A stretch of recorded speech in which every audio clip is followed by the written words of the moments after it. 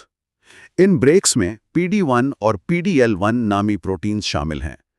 Cancer کے خلیات اپنے اوپر بہت زیادہ مقدار میں PDL-1 پروٹین ظاہر کرنا شروع کر دیتے ہیں۔ تو یہ PDL-1 پروٹین کیا پیغام دیتا ہے گی سیلز کو؟ یہ پروٹین مدافعتی نظام کے لیے ایک ڈو ناٹ ایٹ می یا مجھ پر حملہ مت کرو کا سگنل ہوتا ہے۔ جب ایک جارحانہ ٹی سیل کینسر کے خلیے کو مارنے کے لیے اس کے قریب آتا ہے تو کینسر کا خلیہ اس کے ساتھ ایک طرح کا سیکرٹ ہینڈ شیک کرتا ہے۔ ایک خفیہ ہاتھ؟ بالکل، یہ ہینڈ شیک ٹی سیل کے بریکس دبا دیتا ہے، اسے مفلوج کر دیتا ہے اور وہ کینسر کو نظر انداز کر کے آگے بڑھ جاتا ہے۔ واہ، یہ تو بہت ہی خوفناک حد تک چالاک طریقہ ہے۔ ہاں، اور کینسر کی اس چالاکی کی وجہ سے ٹیومر مدافعتی نظام کے بالکل سامنے اس کی نظروں کے نیچے بلا روک ٹوک پھیلتا رہتا ہے۔ اور اسی لیے دہائیوں تک سائنسدان کینسر کے اس پوشیدہ میکینزم کو سمجھنے سے قاصر رہے۔ ہم کینسر کو مارنے کے لیے کیمو تھراپی اور ریڈیشن جیسے زہریلے اور خطرناک طریقے استعمال کرتے رہے، جو کینسر کے ساتھ صحت مند خلیات کو بھی جلا کر راکھ کر دیتے تھے، جو کہ ایک بہت ہی تکلیف دہ علاج ہے۔ بالکل۔ لیکن حالیہ برسوں میں مدافعتی نظام کی اس گہری سمجھ نے کینسر کے علاج میں ایک انقلاب برپا کر دیا ہے، جسے ہم امیونو تھراپی بریک تھروز کے نام سے جانتے ہیں۔ مطلب سائنسدانوں نے سوچا کہ اگر ہم کینسر پر براہ راست حملہ کرنے کے بجائے صرف اپنے ٹی سیلز کے بریکس کو ہٹا دیں تو کیا ہوگا؟ اور یہی سوچ چیک پوائنٹ انہیبیٹرز کی دریافت کا باعث بنی۔ یہ چیک پوائنٹ انہیبیٹرز کیسے کام کرتے ہیں؟ یہ جدید دوائیں جو بنیادی طور پر لیبارٹری میں تیار کردہ اینٹی باڈیز ہوتی ہیں، جا کر کینسر اور ٹی سیلز کے درمیان ہونے والے اس سیکرٹ ہینڈ شیک کو بلاک کر دیتی ہیں۔ یعنی وہ انہیں ہاتھ ملانے ہی نہیں دیتی؟ بالکل، وہ ان بریکس کو ناکارہ بنا دیتی ہیں جن کا کینسر فائدہ اٹھا رہا تھا۔ جیسے ہی یہ بریکس ہٹتے ہیں، جسم کے ٹی سیلز بیدار ہو جاتے ہیں اور انہیں اچانک وہ کینسر نظر آنے لگتا ہے جو اب تک پوشیدہ تھا، اور پھر وہ اپنا کام شروع کر دیتے ہیں۔ ہاں، وہ پوری طاقت اور غضب کے ساتھ کینسر کے خلیات پر ٹوٹ پڑتے ہیں اور انہیں جڑ سے اکھاڑ پھینکتے ہیں۔ یہ تو واقعی ایک بہت بڑا بریک تھرو ہے۔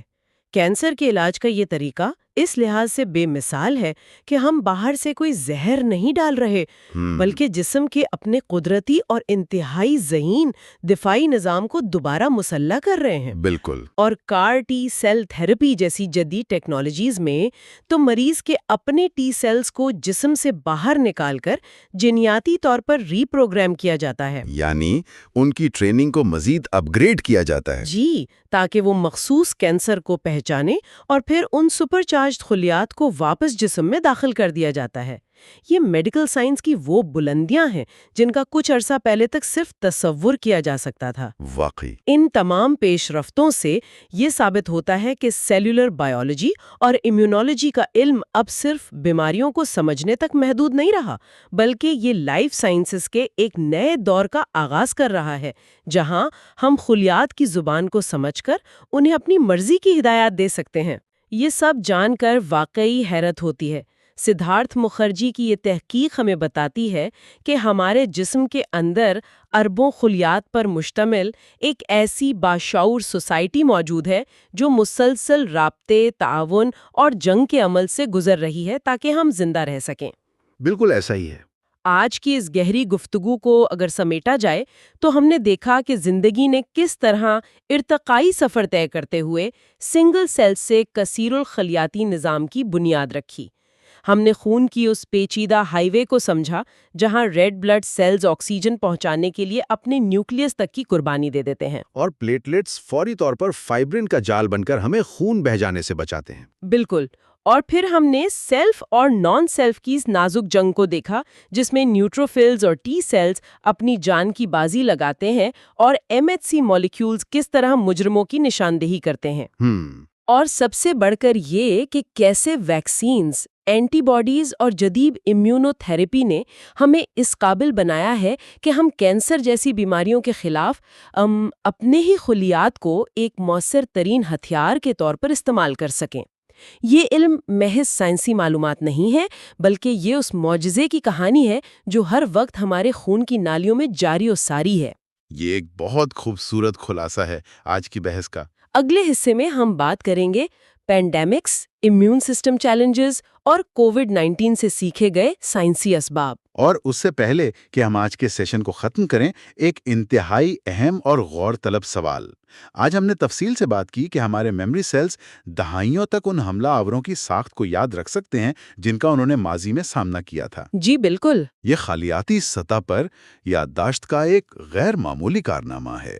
ذرا سوچیں، اگر مستقبل میں سائنس ہمارے خالیات کی اس بے مثال یادداشت کو مکمل طور سے سمجھ کر اسے مزید کنٹرول کرنا سیکھ لے تو کیا ہم صرف بیماریوں کا علاج ہی نہیں بلکہ انسانی عمر کے بڑھنے کے عمل یعنی ایجنگ پروسیس کو بھی ایک نئی شکل دینے کے قابل ہو جائیں گے؟ یہ تو ایک پوری نئی دنیا کا دروازہ کھولنے والی بات ہے۔ بالکل۔ کیا خالیات کی یادداشت ہمیں عمر رسیدگی کے خلاف کوئی حتمی ہتھیار دے سکتی ہے؟ یہ ایک ایسا سوال ہے جو آنے والی دہائیوں میں بائیولوجی کا سب سے بڑا چیلنج بن سکتا ہے۔ واقعی یہ ہمیں بہت کچھ سوچنے پر مجبور کرتا ہے۔ یہ ہماری سیریز کا چوتھا حصہ ہے۔ آج ہم جس حصے پر بات کریں گے اس کا عنوان ہے پارٹ 4، نالج۔ جی، اور یہ حصہ ہماری پچھلی تمام بحثوں سے بہت مختلف اور گہرا ہے۔ بالکل۔ اس گہری گفتگو میں ہم سب کا خیر مقدم کرتے ہیں۔ آج کا ہمارا جو بنیادی مشن ہے وہ دراصل سدھارتھ مکھرجی کی کتاب دی سانگ آف دا سیل کے ایک بہت ہی اہم باب کو سمجھنا ہے، جس میں ہم دیکھیں گے کہ کس طرح ایک انتہائی چھوٹے وائرس نے ایک مائکروسکوپک وائرس نے بالکل اسی نے انسانی مدافع کی نظام یعنی ہمارے امیون سسٹم کے بارے میں ہمارے سارے علم کو چیلنج کیا، اور ہمیں یہ سکھایا کہ ہم انسان اپنی تمام تر سائنسی ترقی کے باوجود ابھی تک اپنے ہی خلیوں یا سیلز کے بارے میں کتنا کم جانتے ہیں۔ مطلب یہ ایک بہت بڑا ریالٹی چیک تھا۔ یہ ریالٹی چیک واقعی بہت ضروری تھا، اور اگر ہم اس بات کی گہرائی میں جائیں تو مصنف ہمیں کتاب کے آغاز میں ہی تھوڑا ماضی میں لے جاتے ہیں۔ جی، وہ فلورنس میں پھیلنے والے طاعون کا ذکر کرتے ہیں، جی، جو 14ویں صدی کا دور تھا جب بلیک ڈیتھ پھیلی تھی۔ فلورنس کی وہ گلیاں جو بالکل سنسان ہو گئی تھیں اور کسی کو کچھ سمجھ نہیں آ رہا تھا۔ لوگ خوف کے سائے میں جی رہے تھے کیونکہ انہیں بالکل آئیڈیا نہیں تھا کہ یہ بیماری کہاں سے آ رہی ہے اور کیسے پھیل رہی ہے نا؟ وہ اسے محض کوئی غیبی آفت یا بری ہوا سمجھتے تھے اور بالکل بے بس تھے۔ اس وقت علم بہت محدود تھا۔ لیکن حیرت کی بات یہ ہے کہ 2020 کی شروعات میں ہم انسان اپنے میڈیکل نالج پر بہت زیادہ پر اعتماد تھے۔ مطلب ہمیں لگتا تھا کہ ہم سب جانتے ہیں۔ ہم نے سوچا تھا کہ ہم نے بائیولوجی کو پوری طرح سمجھ لیا ہے۔ ٹی سیلز کی دریافتوں پر نوبل انعامات مل رہے تھے۔ ہاں، میڈیکل کمیونٹی میں ایک اطمینان تھا کہ ہم نے بیماریوں کو خاص طور پر سیلولر لیول پر ڈیکوڈ کر لیا ہے۔ لیکن اگر ہم اسے بڑی تصویر کے ساتھ جوڑ کر دیکھیں تو یہ خاموشی بڑی بھیانک طریقے سے ٹوٹی۔ 19 جنوری 2020 کو امریکہ میں پہلا کیس سامنے آیا۔ سارس کووڈ-2 کا وہ پہلا کیس جس نے دنیا کو ہلا کر رکھ دیا۔ اور پھر محض 2 سال کے مختصر عرصے میں تقریباً 450 ملین یعنی 45 کروڑ لوگ متاثر ہوئے۔ یہ تعداد واقعی خوفناک ہے، اور سب سے زیادہ تکلیف دہ بات یہ تھی کہ تقریباً 6 ملین یا 60 لاکھ اموات ہوئیں۔ دنیا کے وہ ممالک جنہیں اپنے ہیلتھ کیئر انفراسٹرکچر پر سب سے زیادہ فخر تھا، وہ سب سے زیادہ بے بس نظر آئیں۔ کتاب میں مصنف نے جو ذاتی مشاہدات شیئر کیے ہیں وہ ان اعداد و شمار کو ایک انسانی شکل دیتے ہیں، خاص طور پر اسپتالوں کا بھر جانا، ڈاکٹروں اور نرسوں کی شدید تھکاوٹ اور برن آؤٹ کا جو قریب سے ذکر کیا گیا ہے۔ اور جو بھارت میں دوسری لہر آئی تھی وہ تو بہت ہی تباہ کن تھی۔ مطلب جب آکسیجن سلنڈرز کے لیے لوگ سڑکوں پر خوار ہو رہے تھے، اسپتالوں کے باہر ایمبولینسز کی لائنیں لگی تھیں اور قبرستانوں میں جگہ ختم ہو گئی تھی۔ یہ سب ہمیں بتاتا ہے کہ یہ صرف ایک طبی بحران نہیں تھا، بلکہ جب نیچر اپنے طریقے سے حملہ کرتی ہے تو ہماری ٹیکنالوجی کتنی کھوکھلی ثابت ہوتی ہے۔ یہ ہمارے ان تمام سائنسی دعووں کی حقیقت بیان کر رہا تھا جن پر ہم فخر کرتے تھے۔ چلیں اس بات کو تھوڑا تفصیل سے سمجھتے ہیں کہ آخر اس مخصوص وائرس میں ایسا کیا تھا جس نے ٹاپ سائنسدانوں کو اتنا پریشان کر دیا۔ سائنسدانوں کے لیے سب سے بڑی پریشانی اس وائرس کا رویہ تھا، خاص طور پر اس کا خاموش حملہ یا خاموش منتقلی۔ جسے ہم ایسمپٹومیٹک ٹرانسمیشن کہتے ہیں، یعنی مریض میں کوئی علامات ظاہر نہیں ہوتی۔ بالکل، ہوتا یہ ہے کہ روایتی علم وبائیات کے ماڈلز اس بنیاد پر کام کرتے ہیں کہ جب کوئی شخص بیمار ہوتا ہے تو اسے کھانسی یا بخار ہوتا ہے، اور وہ بستر پر لیٹ جاتا ہے، لوگ اس سے دور رہتے ہیں، جس سے پھیلاؤ رک جاتا ہے۔ لیکن SARS-CoV-2 نے اس رول بک کو پھاڑ دیا۔ ایک شخص بظاہر بالکل فٹ نظر آ رہا ہے، وہ ریسٹورانٹ جا رہا ہے، میٹنگز کر رہا ہے، اور اسے خود بھی نہیں معلوم کہ وہ انجانے میں درجنوں لوگوں میں وائرس پھیلا رہا ہے۔ یہ مدافعتی نظام کو مکمل دھوکہ دینے والی بات ہوئی۔ یہی اس وائرس کا سب سے بڑا ہتھیار تھا۔ وہ ہمارے جسم میں داخل ہوتا ہے اور خاموشی سے اپنا کام شروع کر دیتا ہے۔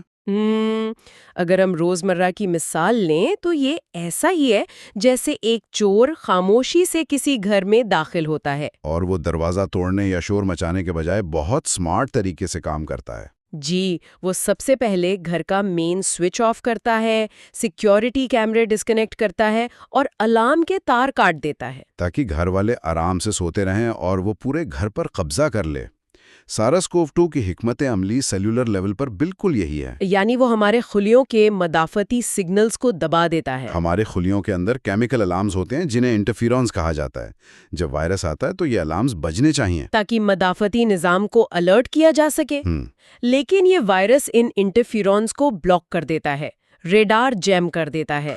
اس خاموشی کا فائدہ اٹھا کر وہ تیزی سے اپنی لاکھوں کاپیاں بنانا شروع کر دیتا ہے، اور جب تک خطرے کا احساس ہوتا ہے تب تک بہت دیر ہو چکی ہوتی ہے۔ یہاں بات واقعی بہت دلچسپ ہو جاتی ہے، کیونکہ جب الارم آخر کار بجتا ہے اور مدافعتی نظام کی نیند ٹوٹتی ہے تو ری ایکشن نارمل نہیں ہوتا۔ یہاں جو بات سب سے حیران کن ہے وہ یہ ہے کہ جب مدافعتی نظام کو آخر کار وائرس کا پتہ چلتا ہے تو وہ شدید الجھن کا شکار ہو جاتا ہے۔ وہ کنفیوز ہو جاتا ہے کیونکہ وائرس اتنی بڑی آرمی کھڑی کر چکا ہوتا ہے کہ جسم کو سمجھ نہیں آتا کہ حملہ کہاں سے شروع کرے۔ اور اسی بوکھلاہٹ میں مدافعتی نظام ایک نپاتولہ حملہ کرنے کے بجائے بلائنڈ فائرنگ شروع کر دیتا ہے۔ وہ ضرورت سے زیادہ ایکٹیو ہو جاتا ہے، اور اسی کیفیت کو میڈیکل کی زبان میں سائٹوکائن سٹارمز کہا جاتا ہے۔ سائٹوکائنز دراصل وہ کیمیکل میسنجرز ہیں جو امیون سیلز کو لڑنے کے لیے بلاتے ہیں، لیکن جب یہ طوفان آتا ہے تو یہ کیمیکلز اتنی بڑی مقدار میں ریلیز ہوتے ہیں کہ مدافعتی نظام بے قابو ہو جاتا ہے،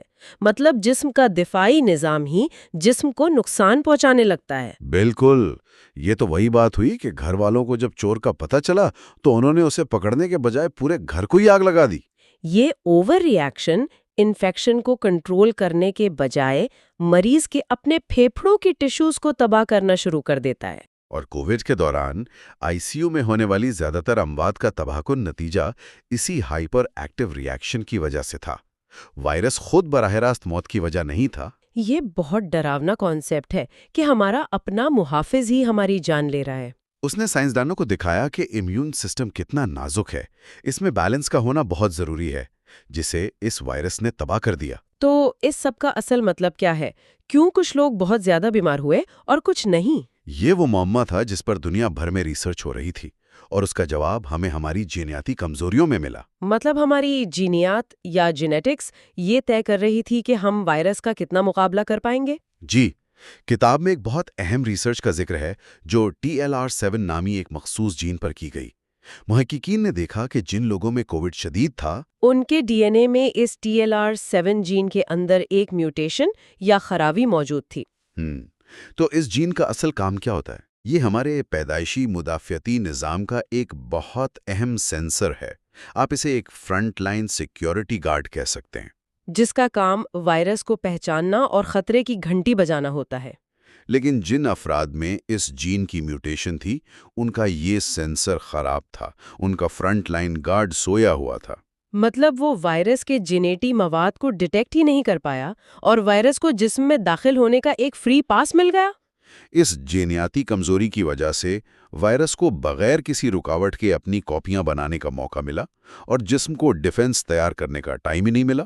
جس کی وجہ سے یہ افراد شدید بیماری کا شکار ہوئے، کیونکہ جب مدافعتی نظام جاگا تو وائرس کا لوڈ حد سے زیادہ بڑھ چکا تھا۔ اور پھر وہی سائٹوکائن سٹارمز والی صورتحال پیدا ہو گئی۔ اس سے ثابت ہوا کہ وائرس کتنا خطرناک ہے۔ یہ ہماری جینیاتی ساخت پر بھی منحصر ہے۔ اس سارے سائنسی بیک گراؤنڈ کو سمجھنے کے بعد اب ہم اس گفتگو کے سب سے گہرے حصے کی طرف آتے ہیں، جو کہ علم کی حقیقت یا ایپسٹیمولوجی کے بارے میں ہے، کہ ہم جو کچھ جانتے ہیں وہ کتنا درست ہے۔ اس وبا نے ہمیں رک کر سوچنے پر مجبور کیا کہ کیا وائرل بیماریوں اور قوت مدافعت کے بارے میں ہمارا علم واقعی مکمل ہے؟ یہ اس باب کی سب سے مضبوط بحث ہے۔ مصنف نے اس بات کو سمجھانے کے لیے ہندو دیو مالا کی ایک بہت زبردست کہانی سنائی ہے۔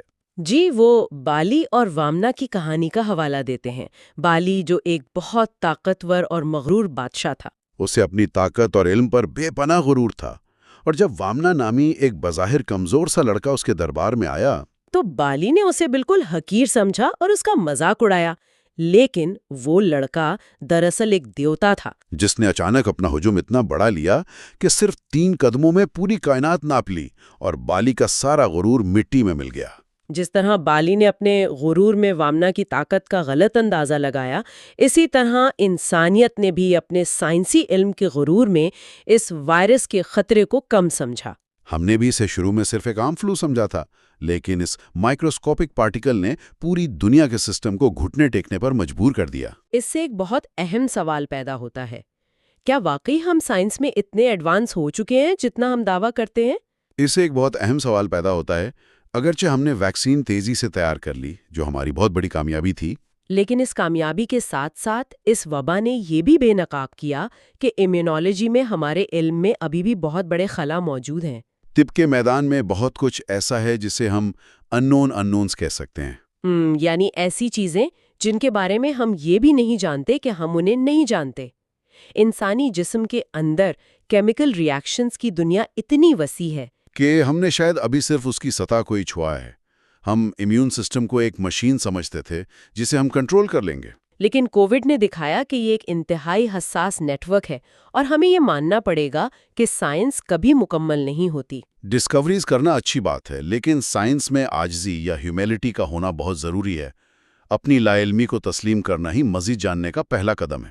واقعی آج کی اس گہری گفتگو کا سب سے بڑا سبق یہی ہے، تاریخ گواہ ہے کہ جب بھی کوئی وبا آتی ہے تو وہ انسان کو کچھ نیا سکھاتی ہے، لیکن اگر ہماری تمام تر سائنسی ترقی اور ویکسینز کی ایجاد کے باوجود ایک نظر نہ آنے والا وائرس ہمیں یہ دکھا سکتا ہے کہ ہمارا مدافعتی نظام کس قدر نازک اور پیچیدہ ہے، تو کیا مستقبل کی طب کا اصل چیلنج نئی دوائیں ایجاد کرنا ہے، یا اپنی اس لا علمی کو تسلیم کرنا کہ فطرت کا انتخاب کبھی بھی ہمارے بنائے گئے اصولوں کا پابند نہیں ہوتا؟ یہ واقعی ایک بہت گہرا اور سوچنے والا نقطہ ہے جس پر ہم سب کو غور کرنا چاہیے۔ نیچر ہمیشہ ہم سے ایک قدم آگے رہتی ہے۔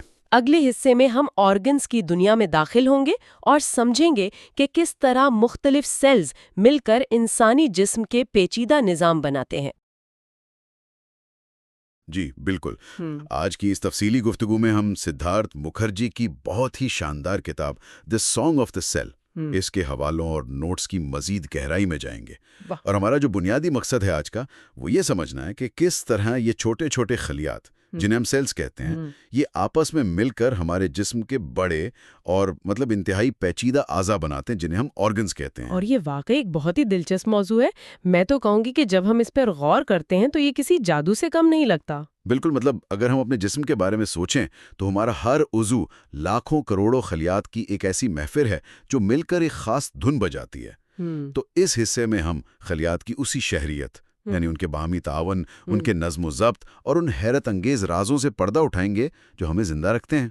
تو چلیں خلیات کی اس وسیع اور حیران کن دنیا کے سفر کا باقاعدہ آغاز کرتے ہیں۔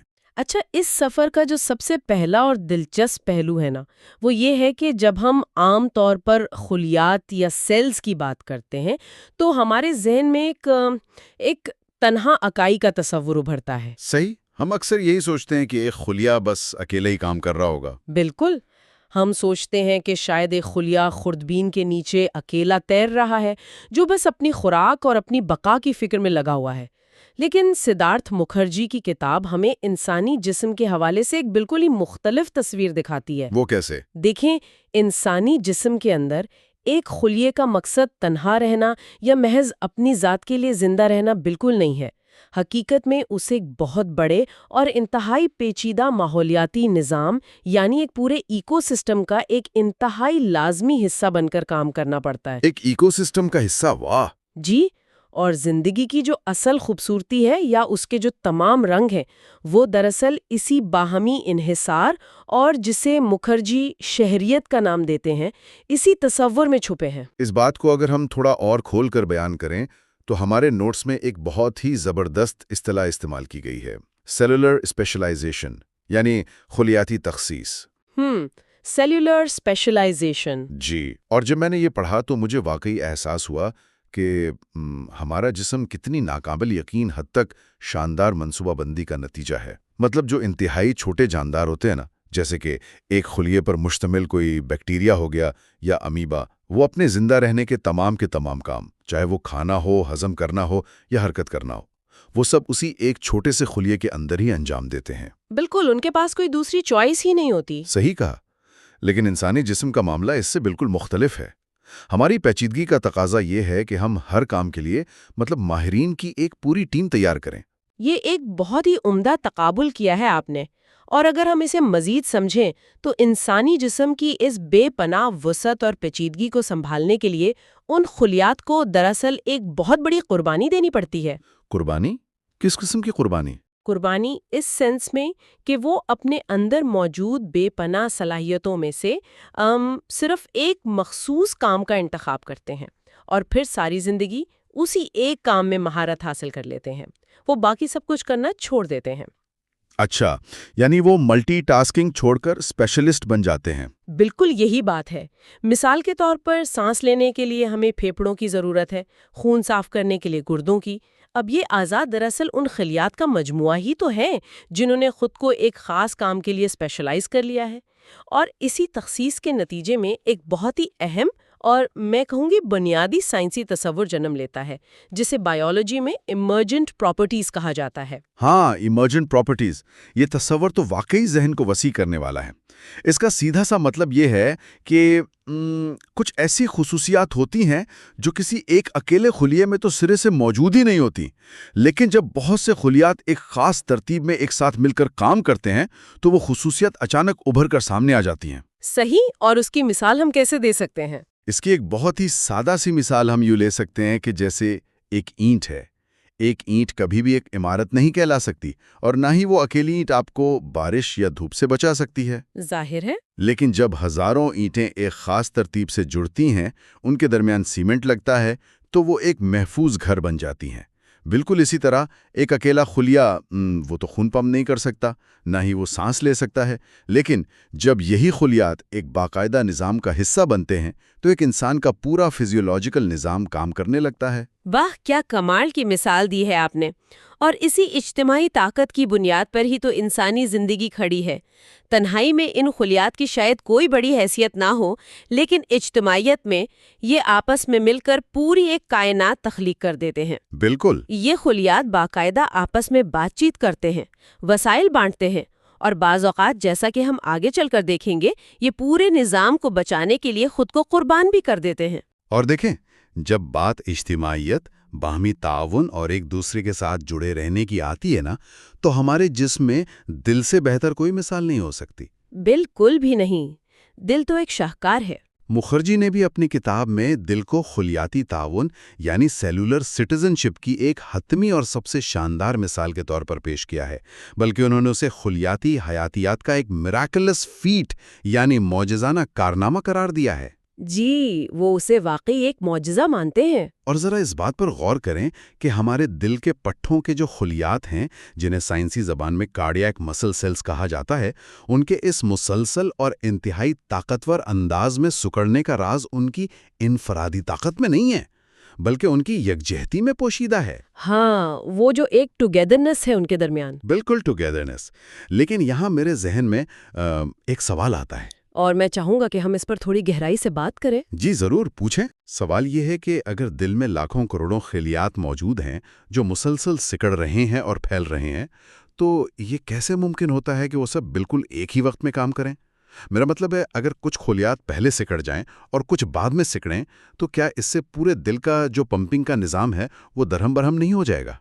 یہ بہت ہی زبردست سوال ہے اور اس کا جواب قدرت کی بہترین انجینئرنگ میں چھپا ہوا ہے۔ دل کے خلیات کی اس حیرت انگیز ہم آہنگی یا یکجہتی کے پیچھے جو سائنس کام کر رہی ہے نا، وہ دراصل برقی اشاروں یعنی الیکٹریکل سگنلنگ پر مبنی ہے۔ Electrical signalling? جی ہاں، یعنی دل میں بجلی دوڑ رہی ہے۔ جی ہاں، بالکل۔ دل کے خلیات تنہا اور اپنی مرضی سے نہیں دھڑکتے۔ دراصل یہ خلیات خاص قسم کے راستوں کے ذریعے ایک دوسرے کے ساتھ باقاعدہ جسمانی طور پر جڑے ہوتے ہیں۔ ان انتہائی باریک راستوں کو بایولوجی میں گیپ جنکشنز کہا جاتا ہے۔ اچھا، گیپ جنکشنز، اس کو ہم ایک بہت ہی دلچسپ مثال سے سمجھ سکتے ہیں۔ جی بتائیں۔ تصور کریں کہ ایک ہوٹل ہے، اس ہوٹل کے بہت سارے کمرے ایک ہی قطار میں موجود ہیں اور ہر کمرے کے درمیان ایک خفیہ سلائیڈنگ ڈور یعنی ایک سرکنے والا دروازہ لگا ہوا ہے۔ صحیح۔ اب اگر ایک کمرے میں کوئی ہنگامی پیغام پہنچتا ہے اور وہ پیغام سب کو دینا ہے تو اس پیغام کو لے کر باہر دالان یا کوریڈور میں جانے کی ضرورت نہیں پڑتی۔ وہ شخص بس ان خفیہ دروازوں کے ذریعے پلک جھپکتے ہی ایک کمرے سے دوسرے اور پھر تیسرے کمرے تک پہنچ جاتا ہے۔ تو دل کے خلیات میں بھی یہ جو گیپ جنکشنز ہیں یہ بالکل انہی خفیہ دروازوں کا کام کرتے ہیں نا؟ بالکل، کیا شاندار مثال دی ہے۔ یہ گیپ جنکشنز بالکل ایسے ہی کام کرتے ہیں۔ جب دل کے ایک مخصوص حصے سے، جسے ہم پیس میکر کہتے ہیں، وہاں سے ایک برقی اشارہ یعنی الیکٹریکل سگنل پیدا ہوتا ہے تو وہ ان گیپ جنکشنز کے ذریعے بجلی کی تیزی سے پورے دل کے خلیات میں پھیل جاتا ہے۔ پلک جھپکتے ہی؟ بالکل، اور اس تیز ترین رابطے کا نتیجہ یہ نکلتا ہے کہ دل کے لاکھوں خلیات بالکل ایک ہی لمحے میں ایک انتہائی مربوط انداز میں سکڑتے ہیں، اور خلیات کے اسی مربوط سکڑاؤ یا جسے ہم کوآرڈینیٹڈ کنٹریکشن کہتے ہیں، اسی کو تو ہم دل کی دھڑکن کہتے ہیں۔ واہ! اور اگر یہ ہم آہنگی کسی وجہ سے خراب ہو جائے تو کیا ہوتا ہے؟ اگر یہ ہم آہنگی ذرا سی بھی خراب ہو جائے، یعنی خلیات اگر اپنی مرضی کرنے لگیں اور مل کر کام نہ کریں، تو دل دھڑکنے کے بجائے صرف کانپنے لگتا ہے، وہ خون پمپ نہیں کر پاتا۔ اس کیفیت کو طب کی زبان میں اررھمیا یا فبریلیشن کہتے ہیں، اور یہ حالت انسان کے لیے جان لیوا ثابت ہو سکتی ہے۔ اوہ! یعنی دل کی اصل طاقت ایک خلیے میں نہیں بلکہ ان سب کے ایک ہونے میں ہے۔ بالکل، ان کے اتحاد میں ہے۔ یہاں دیکھیں تو جذبات اور سائنس کا کس قدر خوبصورت اور کتنا گہرا ربط نظر آتا ہے۔ بالکل۔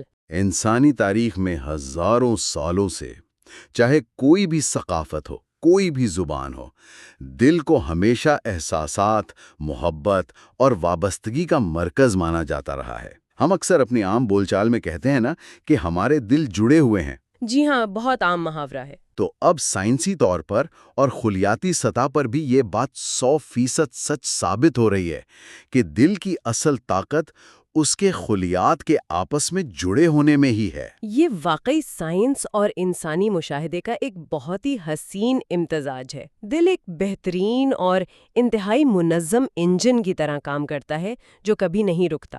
لیکن ایک انجن جتنا بھی شاندار کیوں نہ ہو، اسے چلانے اور اسے صحیح راستہ دکھانے کے لیے ایک سٹیئرنگ وہیل اور نیویگیشن سسٹم کی ضرورت تو ہوتی ہے نا؟ صحیح، اسے کنٹرول کرنے والا بھی کوئی چاہیے۔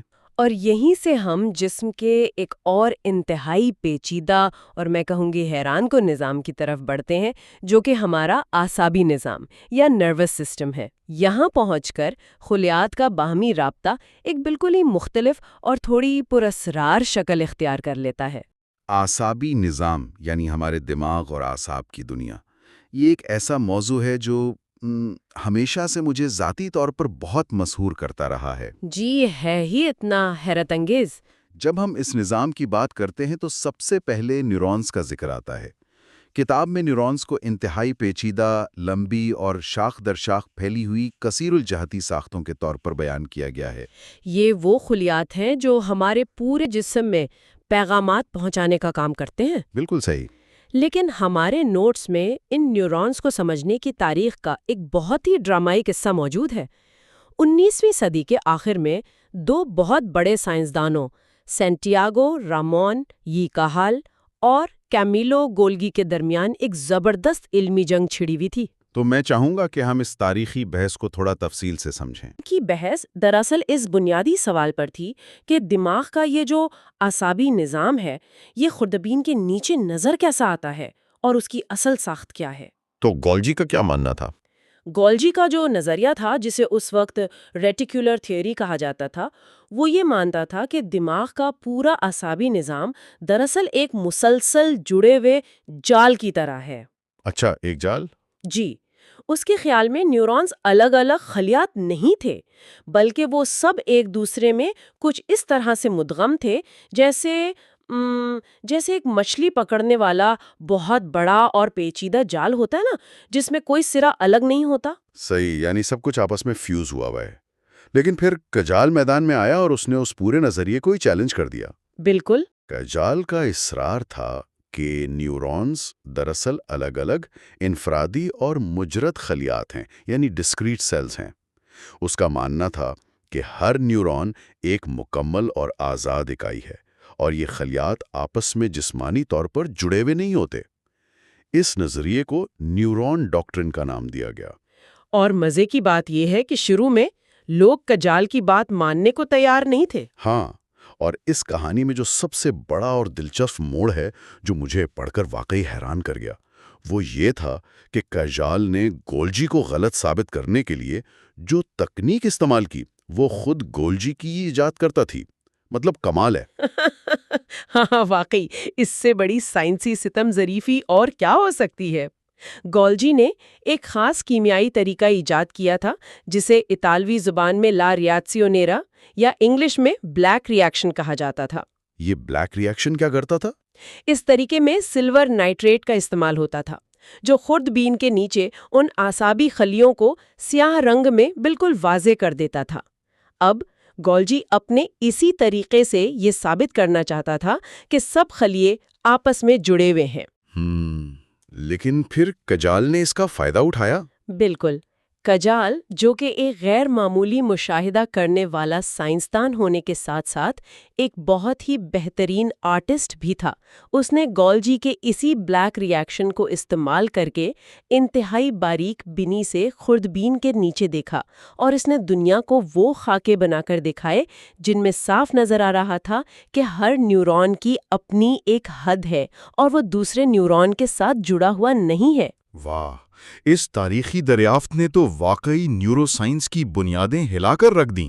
بالکل، لیکن دیکھیں اس کے ساتھ ہی ایک بہت بڑا اور لاجواب کرنے والا سوال بھی پیدا ہو گیا، اور وہ سوال یہ ہے کہ اگر کجال صحیح تھا کہ نیورونز آپس میں جسمانی طور پر جڑے ہوئے نہیں ہیں، تو پھر ان کے درمیان پیغامات کا تبادلہ کیسے ہوتا ہے؟ یہی تو معمہ تھا۔ ہاں نا، اگر ہم دل کی مثال کو یاد کریں جو ہم نے ابھی ڈسکس کی، تو وہاں گیپ جنکشنز تھے، یعنی تاریں آپس میں باقاعدہ جڑی ہوئی تھیں۔ لیکن دماغ میں اگر دو تاریں آپس میں جڑی ہی نہیں ہیں اور ان کے درمیان فاصلہ ہے، تو کرنٹ ایک نیورون سے دوسرے تک کیسے گزرے گا؟ یہ وہ معاملہ تھا جس نے اس وقت کے سائنسدانوں کے ذہنوں کو چکرا کر رکھ دیا تھا، اور اس معاملے کا حل ہمیں ایک اور بے حد حیران انگیز دریافت کی طرف لے گیا، جسے آج ہم سائنیپسز اور نیورو ٹرانسمیٹرز کہتے ہیں۔ تو یہ سائنیپس کیا چیز ہے؟ حقیقت یہ ہے کہ دو نیورونز کے درمیان ایک انتہائی باریک، عام آنکھ سے نہ نظر آنے والا خلا ہوتا ہے۔ اس خلا یا گیپ کو سائنیپس کہتے ہیں۔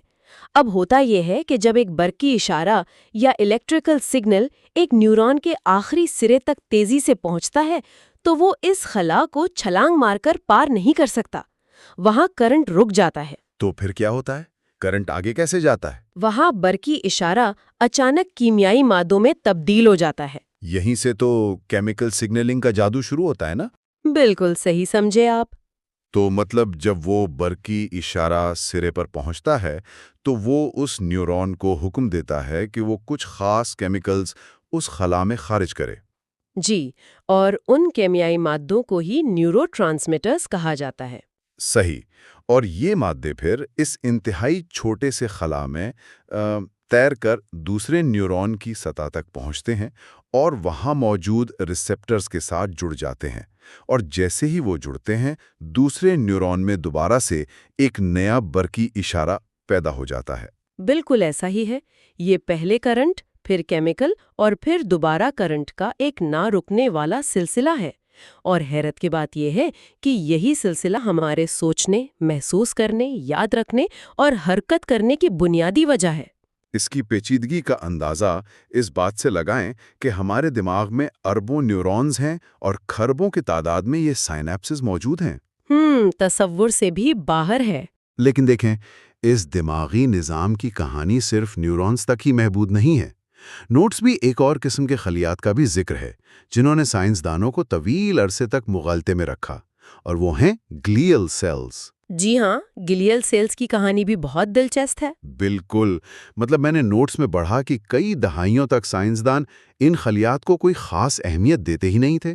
وہ سمجھتے تھے کہ یہ خلیات دماغ میں صرف ایک گلو یا گوند کا کام کرتے ہیں۔ ہاں، لفظ گلیا کا مطلب ہی گریک میں گلو ہے۔ اچھا، یعنی ان کا خیال تھا کہ ان کا واحد مقصد نیورونز کو سہارا دینا اور انہیں اپنی جگہ پر قائم رکھنا ہے۔ لیکن اب جدید سائنس نے یہ ثابت کیا ہے کہ یہ محض ایک ساختی سہارا یا اسٹرکچرل سپورٹ نہیں ہے۔ ماضی میں انہیں واقعی بہت معمولی سمجھا گیا، لیکن آج ہمیں معلوم ہوا ہے کہ گلیل سیلز دماغ کے اس پیچیدہ نظام میں انتہائی فعال اور اہم کردار ادا کرتے ہیں۔ ان کا ایک سب سے دلچسپ اور اہم کام اعصابی رابطوں کی تراش خراش کرنا ہے، جسے سائنسی زبان میں سائنیپٹک پروننگ کہا جاتا ہے۔ سینیپٹک پروننگ، اس کو اگر ہم ایک آسان اور روزمرہ کی مثال سے سمجھیں تو یہ بالکل ایک ماہر باغبان یا مالی کی طرح کام کرتے ہیں۔ ایک مالی کی طرح؟ وہ کیسے؟ دیکھیں، جس طرح ایک مالی کسی درخت کی ان ٹہنیوں کو کاٹ دیتا ہے جو سوکھ رہی ہوں یا جن کی اب ضرورت نہ ہو، تاکہ درخت کی باقی ماندہ شاخیں زیادہ مضبوطی سے اگ سکیں اور پھل دے سکیں، بالکل اسی طرح بچپن سے لے کر جوانی تک ہمارا دماغ بہت سے نئے اعصابی رابطے بناتا ہے۔ بالکل، ہم سیکھ رہے ہوتے ہیں۔ جی، تو یہ گلیل سیلز باقاعدہ مسلسل نگرانی کرتے ہیں، اور جو رابطے یا سائنیپسز غیر ضروری ہوتے ہیں یا جو طویل عرصے سے استعمال نہیں ہو رہے ہوتے، انہیں کاٹ کر ختم کر دیتے ہیں۔ بہت زبردست مثال ہے، اور اس صفائی کا نتیجہ یہ نکلتا ہے کہ دماغ کا پورا نظام زیادہ مؤثر، تیز اور بہتر انداز میں کام کر سکتا ہے۔ یعنی کچرا صاف ہوتا رہتا ہے۔ جی، اور اس کے علاوہ یہ خلیات نیورونز کے درمیان پیغامات کی ترسیل کو تیز کرنے، دماغ میں ہونے والے کسی انفیکشن سے لڑنے اور دماغ کی مجموعی صحت کو یقینی بنانے میں بھی کلیدی کردار ادا کرتے ہیں۔ واہ! یہ واقعی جو ہم بات کر رہے تھے نا خلیاتی شہریت کی، یہ اس کی ایک اور بہترین مثال ہے، جہاں کچھ خلیات یعنی نیورونز صرف پیغامات بھیجنے کا کام کر رہے ہیں، اور کچھ خلیات یعنی گلیل سیلز پورے نیٹ ورک کی دیکھ بھال اور صفائی ستھرائی پر مامور ہے۔ یہ سب جان کر ذہن میں ایک بہت بڑا اور میں کہوں گا حیرت انگیز منظر ابھرتا ہے۔ مطلب سوچیں ذرا، دل کے خلیات خون پمپ کر رہے ہیں، دماغ کے خلیات پیغامات کی ترسیل اور صفائی میں مصروف ہیں، پھیپھڑے آکسیجن لا رہے ہیں۔ بظاہر تو ایسا لگتا ہے کہ ہر عضو اپنی اپنی ایک الگ دنیا میں مگن ہے اور اپنا اپنا کام کر رہا ہے۔ جی، الگ الگ ڈپارٹمنٹس کی طرح۔ لیکن ہم یہ بھی جانتے ہیں کہ انسان کا پورا جسم ایک اکائی کے طور پر زندہ رہتا ہے۔ تو میرا سوال یہ ہے کہ ان تمام مختلف اعضاء جو جسم کے مختلف حصوں میں اتنی دور دور واقع ہیں، ان کے درمیان رابطہ کیسے قائم ہوتا ہے؟ یہ سب مل کر ایک ٹیم کی طرح کیسے کھیلتے ہیں؟ یہ فزیولوجی کا ایک انتہائی اہم اور بہت ہی خوبصورت سوال ہے، اور اس کا جواب ہمارے جسم کے ایک اور بڑے مواصلاتی نظام میں چھپا ہے، جسے ہم ہارمونل کمیونیکیشن یا ہارمونل کمیونیکیشن کہتے ہیں۔ ہارمونل کمیونیکیشن، صحیح۔ دیکھیں، اعصابی نظام کی طرح یہ پیغامات بجلی کی تیزی سے تو نہیں جاتے، بلکہ ہمارے اعضاء ایک دوسرے سے دور بیٹھے بات چیت کرنے کے لیے ہمارے خون کے بہاؤ کو یعنی بلڈ سٹریم کو ایک ہائی وے کے طور پر استعمال کرتے ہیں۔ خون کو ہائی وے کے طور پر؟ جی بالکل، اعضاء خاص قسم کے کیمیائی مادے خارج کرتے ہیں جنہیں ہارمونز کہا جاتا ہے۔ یہ ہارمونز دراصل خطوط یا پیغامات ہیں جو خون میں شامل ہو کر پورے جسم کا سفر کرتے ہیں اور اپنے ہدف والے اعضاء تک پہنچ کر انہیں مخصوص ہدایات دیتے ہیں کہ اب کیا کرنا ہے۔ اچھا، اس کی سب سے شاندار اور دلچسپ مثال مجھے کتاب میں لبلبے کی لگی، جسے ہم پینکریاس کہتے ہیں۔ یہ ایک ایسا عضو ہے جو بظاہر دوہرا کردار ادا کر رہا ہے، جیسے وہ بے وقت دو مختلف زندگیاں گزار رہا ہو۔ ہاں ہاں بالکل، لولبے کی ڈبل لائف۔ اس کی خلیات کی تنظیم واقعی حیران کرنے والی ہے۔ میں چاہوں گا کہ ہم اس کی اس دوہری زندگی پر تھوڑی تفصیلی روشنی ڈالیں۔ ایک طرف تو دیکھیں لبلبے میں خلیات کا ایک بہت بڑا حصہ ہوتا ہے جنہیں ایسائنر سیلز کہتے ہیں۔ جی، ایس این ایس سیلز۔ ان کا کام کیا ہے؟ ان کا کام ہمارے ہاضمے کے لیے طاقتور انزائمز اور رس تیار کرنا اور انہیں خارج کرنا ہے۔ یہ انزائمز ہم جو کھانا کھاتے ہیں اسے ہضم کرنے میں ہماری آنتوں کی مدد کرتے ہیں۔ یہ تو ہو گئی لبلبے کی ایک شناخت۔ لیکن اس کی دوسری شناخت اس سے بھی کہیں زیادہ پیچیدہ اور میں کہوں گی دلچسپ ہے۔ اسی لبلبے کی ٹیشوز کے اندر خلیات کے چھوٹے چھوٹے جزیرے موجود ہوتے ہیں جنہیں بائیولوجی میں آئلٹس آف لینگرہینز کہا جاتا ہے۔ خلیات کے جزیرے، واہ جی۔ اب یہ جزیرے باقی لبلبے سے بالکل مختلف کام کر رہے ہوتے ہیں۔ ان کا کام ہاضمے کا کوئی رس بنانا نہیں ہے، بلکہ خون میں موجود شوگر یا گلوکوز کی سطح کو مانیٹر کرنا اور اسے منظم کرنے کے لیے ہارمونز پیدا کرنا ہے، خاص طور پر انسولین۔ یعنی ایک ہی عضو جس کے اندر دو بالکل مختلف محکمے ہیں جو پورے جسم کی میٹابولک ضروریات کو پورا کرنے کے لیے ایک ساتھ کام کر رہے ہیں۔ بالکل، اور یہیں سے ہمارے مطالعے کا ایک اور بہت بڑا اور بنیادی تصور ابھرتا ہے جسے ہم جسمانی توازن یا ہومیوسٹیسس کہتے ہیں۔ ہومیوسٹیسس یہ ایک ایسا تصور ہے جو ہماری روزمرہ کی زندگی میں ہر لمحے مسلسل کام کر رہا ہوتا ہے، لیکن ہمیں اس کا احساس تک نہیں ہوتا۔ کبھی بھی نہیں۔ اس کا مقصد یہ ہے کہ جسم کے اندرونی حالات کو ایک خاص توازن میں مستحکم رکھا جائے، چاہے باہر کے حالات کتنے ہی کیوں نہ بدل جائیں۔ اس کو سمجھنے کے لیے چلے ہم ایک بہت ہی عام سی اور مزے کی مثال لیتے ہیں۔ جی بتائیں۔ فرض کریں کہ آپ نے کسی شادی یا دعوت میں جا کر جلیبیوں کی ایک پوری پلیٹ کھا لی ہے۔ ہاں ہاں، جو کہ اکثر لوگ کرتے ہیں۔ بالکل۔ اب سائنسی اور حیاتیاتی لحاظ سے دیکھا جائے تو اس قدر میٹھا کھانے کے بعد جسم کے اندر ایک باقاعدہ ہنگامی صورتحال یا ایک طوفان آ جانا چاہیے، کیونکہ خون میں شوگر کی سطح اچانک خطرناک حد تک بڑھ جاتی ہے۔ لیکن خوش قسمتی سے ہم فوراً بے ہوش نہیں ہوتے یا ہمیں کوئی جھٹکا نہیں لگتا۔ ایسا کیوں ہوتا ہے؟ ایسا اس لیے ہوتا ہے کیونکہ بالکل اسی لمحے ملی سیکنڈز کے اندر ہومیوسٹاسس کا جادوئی عمل اور ہمارے اعضاء کا باہمی تعاون حرکت میں آ جاتا ہے۔ وہ کیسے حرکت میں آتے ہیں؟ جیسے ہی آپ کے خون میں شوگر کی سطح بڑھتی ہے تو لبلبے کے وہی خلیات جن کا ہم نے ذکر کیا، یعنی آئسلیٹس آف لینگرہانز، وہ اس تبدیلی کو فوراً محسوس کر لیتے ہیں۔ وہ خون کے اسی ہائی وے پر انسولین نامی ہارمون جاری کر دیتے ہیں۔ صحیح۔ اب یہ انسولین پورے جسم میں سفر کرتی ہے اور جگر، پٹھوں اور دیگر اعضاء کو جا کر پیغام دیتی ہے کہ بھائی خون میں بہت زیادہ شوگر آ گئی ہے، اسے فوری طور پر جذب کر کے محفوظ کر لو ورنہ نقصان ہو سکتا ہے۔ تو جگر کیا کرتا ہے؟ ایکوجن کی شکل میں اپنے اندر ذخیرہ کر لیتا ہے۔ ادھر گردے بھی اپنے کام میں لگے ہوتے ہیں تاکہ جسم میں پانی اور نمکیات کا توازن برقرار رہے، اور ہمارا دماغ اس پورے عمل کی لگاتار نگرانی کر رہا ہوتا ہے۔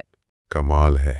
تو یہ سب اعضاء تنہا نہیں بلکہ ایک بہت بڑی سمفنی یا میوزیکل آرکیسٹرا کی طرح کام کرتے ہیں، جہاں ہر ساز کی اپنی ایک اہمیت ہے، لیکن اصل شاہکار ان سب کے ایک ساتھ بجنے میں ہی تخلیق ہوتا ہے۔ آپ تو جلیبی کھا کر سکون سے بیٹھے گپ شپ کر رہے ہوتے ہیں، جبکہ آپ کے جسم کے اندر اربوں خلیات آپ کی جان بچانے اور توازن قائم رکھنے کے لیے دن رات ایک کر دیتے ہیں۔ واقعی یہ سب جاننے کے بعد انسان اپنے ہی جسم کے بارے میں ایک بالکل نئے زاویے سے سوچنے پر مجبور ہو جاتا ہے۔ تو آج کے اس مطالعے اور ہماری اس تفصیلی گفتگو کو اگر سمیٹا جائے تو سب سے اہم اور بنیادی سبق جو ہمیں ملتا ہے وہ یہ ہے کہ انسانی جسم کے اعضاء تنہا کام کرنے والی مشینیں ہرگز نہیں ہیں۔ بالکل بھی نہیں۔ یہ کسی فیکٹری کے کوئی بے جان پرزے نہیں ہیں جو بس اپنی اپنی جگہ پر اندھا دھند گھوم رہے ہیں، بلکہ یہ خلیات کی ایک ایسی شاندار زندہ، باشعور اور جڑی ہوئی برادری ہے جہاں ہر فرد یعنی ہر خلیہ پورے معاشرے یعنی پورے جسم کی فلاح و بہبود کے لیے کام کرتا ہے۔ صحیح کہا آپ نے۔ ہم نے آج دیکھا کہ کس طرح خلیات اسپیشلائزیشن کے ذریعے خاص مہارتیں حاصل کرتے ہیں، پھر کیسے دل کے خلیات گیپ جنکشنز کے ذریعے جڑ کر ایک ساتھ دھڑکتے ہیں، کیسے دماغ میں نیورونز کیمیکلز کا سہارا لے کر آپس میں بات کرتے ہیں، اور کیسے ہارمونز کے ذریعے دور بیٹھے اعضاء ایک دوسرے کا حال جانتے ہیں اور ہومیوسٹاسس کو برقرار رکھتے ہیں۔ ان کا یہ جو سخت نظم و ضبط ہے، ان کا باہمی رابطہ اور بعض اوقات پورے جسم کے لیے ان کی قربانی، یہی ہماری زندگی، صحت اور ہماری بقا کی اصل ضامن ہے۔ اور میں یہاں یہ بھی شامل کرنا چاہوں گی کہ اس پوری بحث سے ہمیں یہ بھی سمجھ آتا ہے کہ جب ہم طب کے میدان میں بیماری یا اس کے علاج کے بارے میں سوچتے ہیں تو ہمارا نظریہ کیا ہونا چاہیے؟ وہ کیا ہونا چاہیے؟ ہمیں صرف کسی ایک عضو کی مقامی خرابی کو نہیں دیکھنا چاہیے، بلکہ اس پورے خلیاتی ماحولیاتی نظام اور اس سمفنی کو دیکھنا چاہیے جس کے توازن کے بگڑنے سے کوئی بیماری پیدا ہوتی ہے۔ بیماری حقیقت میں اسی باہمی تعاون اور رابطے میں پیدا ہونے والا کوئی خلل یا رکاوٹ ہی تو ہے۔ آپ کی اس بات نے تو سوچنے کے کئی نئے دروازے کھول دیے ہیں، اور یہیں سے ہمیں اپنے اس سفر کے اگلے اور آخری پڑاؤ کا اشارہ بھی ملتا ہے۔ اگلے اور آخری حصے میں ہم بات کریں گے سٹیم سیلز، ایجنگ، ریجنریشن اور کینسر سیلز۔ اور اس سے پہلے کہ ہم آج کی زبردست نشست کو ختم کریں، میں سننے والوں کے ذہنوں میں ایک سوال چھوڑنا چاہتی ہوں، ایک ایسا سوال جو ان حیرت انگیز حقائق کو ایک بالکل نئے رخ سے دیکھنے پر مجبور کرے گا۔ جی ضرور۔ آج ہم نے اتنی تفصیل سے دیکھا کہ ہماری صحت اور ہماری زندگی کا سارا دار و مدار خلیات کے باہمی تعاون، ان کے سخت سماجی نظم و ضبط اور ایک دوسرے کے لیے خود کو وقف کر دینے کے جذبے پر ہے۔ لیکن ذرا سوچیں، کیا ہوگا اگر کچھ خلیات اچانک یہ تعاون ترک کر دیں؟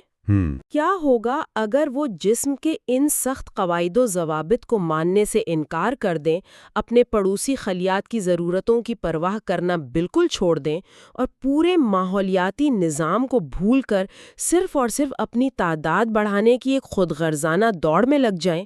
خلیات کی یہ خاموش بغاوت، یہ سرکشی انسانی جسم کے اس خوبصورت نظام کے لیے کس قدر خوفناک تباہی کا باعث بن سکتی ہے؟ اس سوال پر ضرور غور کیجیے گا۔ یہ ہماری سیریز کا چھٹا اور آخری حصہ ہے۔ آج ہم بات کریں گے پارٹ 6 ری برتھ پر۔ جی بالکل، اور یہ حصہ مطلب پوری کتاب کا ایک طرح سے نچوڑ ہے۔ بالکل ایسا ہی ہے، اور آج کے اس تفصیلی جائزے کا یا اس گہرے مطالعے کا مقصد دراصل اس بات کی تہہ تک پہنچنا ہے کہ انسانی جسم آخر خود کو ٹھیک کیسے کرتا ہے۔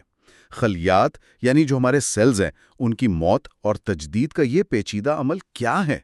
کینسر جیسی بیماری کیسے جسم کے نظام کو ہیک کرتی ہے؟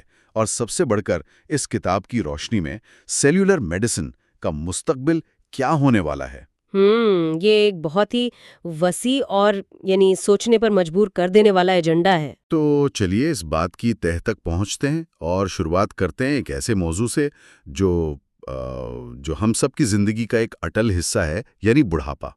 ہم میں سے اکثر لوگ عام طور پر یہی سمجھا جاتا ہے کہ بڑھاپا شاید عمر کے ساتھ جسم کی مشینوں کا محض گھس جانا ہے، جیسے کسی پرانی گاڑی کے پرزے آہستہ آہستہ خراب ہو جاتے ہیں۔ دیکھیں، عام طور پر یہی سمجھا جاتا ہے، لیکن سدھارتھ مکھرجی نے اس تصور کو مکمل طور پر بدل کر رکھ دیا ہے۔ کتاب کے مطابق بڑھاپا کوئی اچانک پیش آنے والا واقعہ یا دھماکہ خیز تباہی نہیں ہے جسے وہ میسکر کہتے ہیں۔ اچھا، تو یہ اچانک نہیں ہوتا؟ بالکل نہیں، بلکہ یہ ایک انتہائی بتدریج زوال کا عمل ہے، ایک میسریشن ہے۔ یہ ایسا زوال ہے جو خلیات کی سطح پر خاموشی سے دہائیوں تک یعنی برسوں تک چلتا رہتا ہے۔ اور یہ سمجھنا بہت ضروری ہے کہ انسانی جسم اس روزمرہ کے زوال کا مقابلہ دو بالکل مختلف طریقوں سے کرتا ہے۔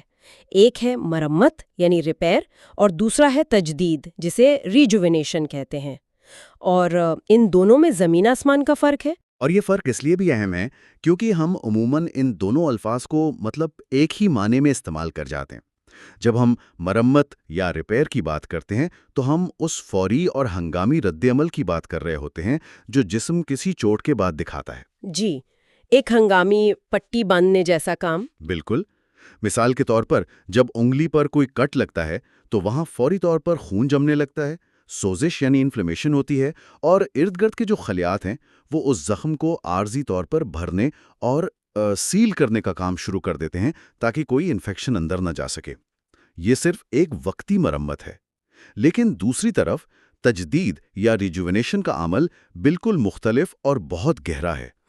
بالکل. اس سے مراد پرانے تھکے ہوئے خلیات کی جگہ بالکل نئے خلیات کا پیدا ہونا ہے. یہ وہ عمل ہے جو جسم کو اندر سے جوان رکھتا ہے. اور یہاں جو بات انتہائی حیران کن ہے وہ یہ ہے کہ جسم کی یہ تجدید کی صلاحیت لامحدود نہیں ہے. تجدید کا یہ سارا دار و مدار دراصل سٹیم سیلز پر ہوتا ہے. جوانی میں یہ سٹیم سیلز بہت زیادہ فعال ہوتے ہیں، لیکن وقت گزرنے کے ساتھ ساتھ یہ خود بھی تھکنے لگتے ہیں. یعنی وہ بھی بوڑھے ہو رہے ہوتے ہیں. جی بالکل. ان کا ڈی این اے بار بار تقسیم ہونے کی وجہ سے خراب ہونے لگتا ہے اور ان کی تعداد میں نمایاں کمی واقع ہوتی ہے. یہی وہ بتدریج زوال ہے جس کا ہم ذکر کر رہے تھے.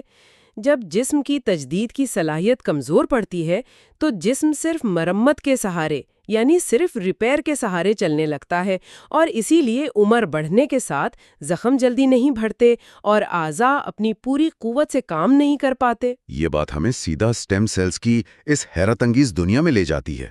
سٹیم سیلز مطلب بائیولوجی کا ایک ایسا معجزہ ہیں جنہیں سمجھنا واقعی ذہن کو الجھا دیتا ہے. ان کا ایک بہت ہی خاص دوہرا کردار یا ڈوئل رول ہوتا ہے. وہ ڈوئل رول واقعی کمال کا ہے. ہاں نا. ان کی پہلی اور سب سے مشہور صلاحیت ان کی ڈفرینسیشن ہے، یعنی مختلف اقسام میں تبدیل ہونے کی طاقت.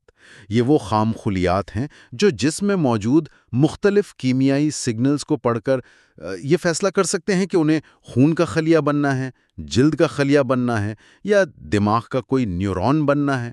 بالکل. لیکن اگر یہ صرف تبدیل ہی ہوتے رہیں یعنی صرف ڈفرینشیٹ ہی کرتے رہیں تو ایک وقت آئے گا کہ جسم کے سارے سٹیم سیلز ختم ہو جائیں گے. اور یہیں ان کی دوسری اور شاید زیادہ اہم صلاحیت سامنے آتی ہے، سیلف رینیول یعنی خود تجدیدی. وہ کیسے کام کرتی ہے؟ تو ہوتا یہ ہے کہ جب ایک سٹیم سیل تقسیم ہوتا ہے تو وہ ایک انتہائی پیچیدہ عمل سے گزرتا ہے جسے ایسیمیٹرک ڈویژن کہتے ہیں. وہ ایک ایسا خلیہ بناتا ہے جو آگے جا کر کوئی خاص کام کرے گا، جیسے کہ خون کا خلیہ. لیکن دوسرا خلیہ وہ بالکل اپنے جیسا یعنی ایک نیا اور تازہ سٹیم سیل بناتا ہے تاکہ اس کا ذخیرہ کبھی بھی ختم نہ ہو. یہ کسی جادو سے کم نہیں کہ خلیہ بے وقت اپنی نسل بھی بڑھا رہا ہے اور جسم کی ضرورت بھی پوری کر رہا ہے. لیکن ایک منٹ، یہاں ایک سوال ذہن میں پیدا ہوتا ہے. ایک خلیے کو کیسے پتہ چلتا ہے کہ اسے کب تقسیم ہونا ہے، کب نیا سٹیم سیل بنانا ہے اور کب کسی خاص خلیے میں تبدیل ہونا ہے؟ یہ فیصلہ کون کر رہا ہوتا ہے؟ کیا یہ خلیے کی اپنی کوئی مرضی ہوتی ہے؟ بہت زبردست سوال ہے، اور اس کا جواب سٹیم سیل کے مائکرو انوائرنمنٹ یا اس کے ارد گرد کے ماحول میں چھپا ہے. سائنسدان اسے نش کہتے ہیں. دیکھیں، سٹیم سیلز تنہا کام نہیں کرتے. وہ ایک خاص ماحول میں رہتے ہیں جہاں پڑوسی خلیات، کیمیکل سگنلز اور حتیٰ کہ جسمانی دباؤ بھی انہیں ہدایات دے رہے ہوتے ہیں. یعنی وہ سگنل کا انتظار کرتے ہیں. بالکل. جب کوئی ٹشو زخمی ہوتا ہے تو وہ خاص قسم کے پروٹین خارج کرتا ہے جو سٹیم سیلز کو پیغام دیتے ہیں کہ اب کام کا وقت آ گیا ہے. جب تک یہ سگنل نہیں ملتا، سٹیم سیلز ایک طرح کی گہری نیند یا کوائسنس میں رہتے ہیں تاکہ ان کی جو قیمتی توانائی ہے وہ محفوظ رہے. یہ خلیاتی مواصلات کا نظام تو واقعی مطلب کسی انتہائی ترقی یافتہ معاشرے جیسا لگتا ہے. اور جب ہم ان حساس نظاموں کو سمجھنے کی بات کرتے ہیں تو ہمیں تاریخ کے کچھ تاریک اور ہولناک ابواب کا رخ بھی کرنا پڑتا ہے. کتاب میں ان تاریخی دریافتوں کا بہت تفصیلی ذکر ہے، خاص طور پہ ہیروشیما اور ناگاساکی کے ایٹمی حملوں کے بعد ہونے والی ریڈیشن سٹڈیز کا. وہ حصہ پڑھ کر واقعی رونگٹے کھڑے ہو جاتے ہیں. بالکل. جب ہم ایٹم بم کے اثرات کے بارے میں سوچتے ہیں تو ہمارا دھیان عموماً دھماکے اور اس کی حرارت پر جاتا ہے، لیکن تابکاری نے یعنی ریڈیشن نے انسانی جسم کے اندر جو خاموش تباہی مچائی، اس نے سائنسدانوں کو خلیات کے بارے میں بہت کچھ سکھایا. درست کہا آپ نے. ہیروشیما کے بعد جاپانی اور امریکی ڈاکٹروں نے ایک عجیب اور خوفناک رجحان دیکھا. بہت سے لوگ جو دھماکے سے بچ گئے تھے اور بظاہر بالکل ٹھیک لگ رہے تھے، وہ چند ہفتوں کے اندر اچانک پراسرار بیماریوں کا شکار ہونے لگے۔ جن کی کوئی ظاہری وجہ نہیں تھی۔ جی، ان کے مسوڑوں سے خون بہنے لگا، انہیں شدید انفیکشنز ہونے لگے اور پھر وہ موت کے منہ میں چلے گئے۔ ڈاکٹروں کے لیے یہ ایک بہت بڑا معمہ تھا کہ آخر ان کے جسم کے اندر چل کیا رہا ہے۔ جب مزید تحقیق ہوئی تو پتہ چلا کہ تابکاری یا ریڈیشن کی ایک خاصیت ہے، یہ ان خلیات کو سب سے زیادہ اور تیزی سے تباہ کرتی ہے جو مسلسل تقسیم ہو رہے ہوتے ہیں۔ اور ہمارے جسم میں سب سے تیزی سے تقسیم ہونے والے خلیات ہماری ہڈیوں کے گودے یعنی بون میرو میں موجود خون بنانے والے خلیات ہوتے ہیں۔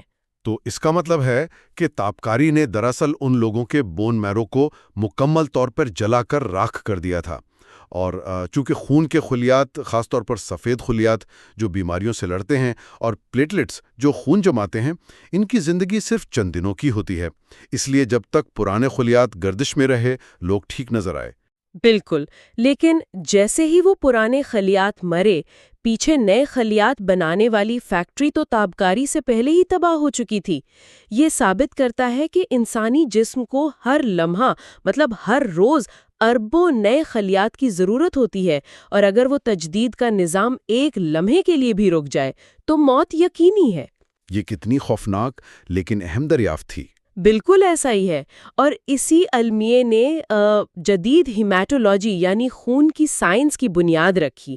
اس تباہی کو سمجھنے کی کوششوں کے دوران ہی کینیڈا کے دو سائنٹسٹ جیمز ٹل اور ارنسٹ مکلوک، انہوں نے 1960 کی دہائی میں وہ شاندار تجربات کیے جنہوں نے دنیا کو ہیمیٹوپوئٹک سٹیم سیلز کے تصور سے روشناس کرایا۔